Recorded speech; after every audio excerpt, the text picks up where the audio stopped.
Je m'appelle Aurélien Maire, on m'appelle Jimmy, je suis responsable matériel du Genève Servette depuis 2002. En fait, je m'occupe de tout ce qui est matériel, c'est-à-dire l'aiguisage des patins, la préparation du vestiaire, la réparation des équipements, l'entretien au jour le jour du vestiaire. En fait, mon job, c'est de m'assurer que les joueurs aient besoin de juste se concentrer sur le hockey et pas de penser à tout ce qui va autour, qui est relatif à l'équipement. Tournevis, s'il te plaît. Tourne-disque. Mon lacet, il a pété. Un peu la maman, il faut toujours ramasser derrière eux et leur répéter les choses plusieurs fois. Oublie pas ci, oublie pas ça. Je mets toujours, par exemple, Romy et Lombardie sont toujours premier et deuxième. Tout simplement parce qu'ils ils aiment bien que leurs cannes soient l'une à côté de l'autre. Enfin, il y en a un des deux qui aime bien que ses cannes soient à côté de celle de Kevin, donc c'est Matthew. Donc voilà, mais sinon, il n'y a pas d'ordre vraiment hyper précis. Moi, je suis rentré dedans un petit peu par hasard. Il faut faire ses preuves au niveau en dessous et puis monter les échelons, connaître des gens, être recommandé par des personnes. Et un jour, on a notre chance et on arrive à être avec une équipe de Liga. Ici, on voit qu'il y a une marque, donc là, il n'y a plus du tout d'adhérence. Tant que tu te donnes à fond et que tu as de la passion à ce que tu fais, tu peux être que bon comme chef matériel. C'est pas quelque chose où tu as besoin d'avoir un talent particulier. L'aiguisage, c'est un petit peu spécial. Il faut être patient, il faut avoir un petit peu faut avoir des mains un peu comme les joueurs de hockey. Il faut avoir des mains pour avoir un joli finish, que les gars aient une bonne glisse. Là, je règle le creux. En fait, chaque joueur a un creux plus ou moins différent. Et là, tout à l'heure, j'ai fait les patins de Cody Allman qui étaient à 10. Et là, je vais faire Daniel Rubin qui est à 6, donc qui est pas mal plus creux. Ici à Zurich, à Bande, elle a pas mal de pièces de métal qui ressortent. Du coup, les joueurs, quand ils changent, ça arrive souvent qu'ils frappent le métal. Du coup, c'est vraiment régulier que tu aies besoin d'aiguiser ici entre deux tiers. Là, aujourd'hui, ça va aller jusqu'à 3-4 heures du matin.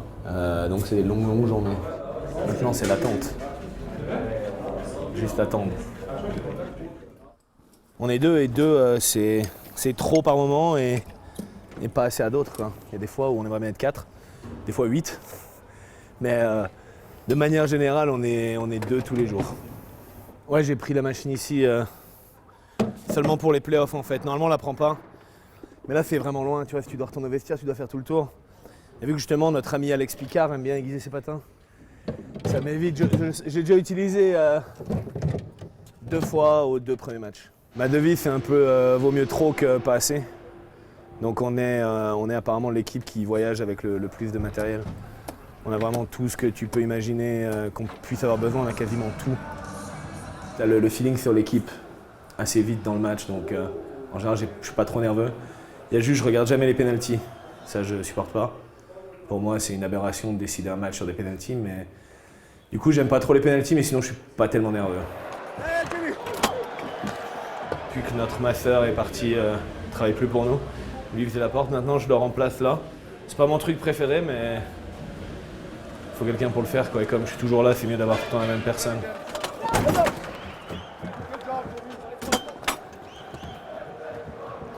Avant que je l'ai fermé, mec. Et je touche du bois.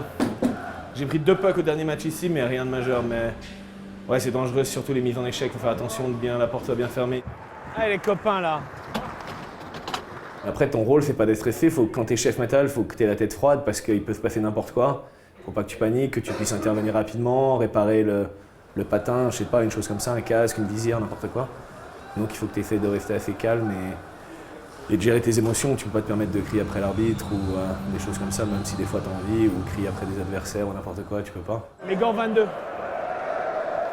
Le boulot est le même, quoi, que tu sois en play-off ou pas, que tu gagnes ou que tu perdes, le travail est le même. Maintenant, il faut tout remballer, essayer de partir le plus vite possible. En général, on va dire qu'en rentrant à Genève, on a encore entre 1 heure et 1 heure et demie de boulot. Tu travailles beaucoup, tu as des heures difficiles. Je suis hyper content quand la saison se termine en général, mais je suis hyper content le soir après le match. Et le lendemain matin, déjà, je me réveille et je me dis bon, je fais quoi? Et finalement, je vais à la patinoire pour travailler encore. C'est un métier que tu fais parce que tu aimes ça, tu peux pas faire ça si tu n'aimes pas ça, donc j'adore ça, c'est ma passion. Et j'y vais, fatigué ou pas fatigué, ça change pas grand chose finalement, pour moi j'y vais quand même.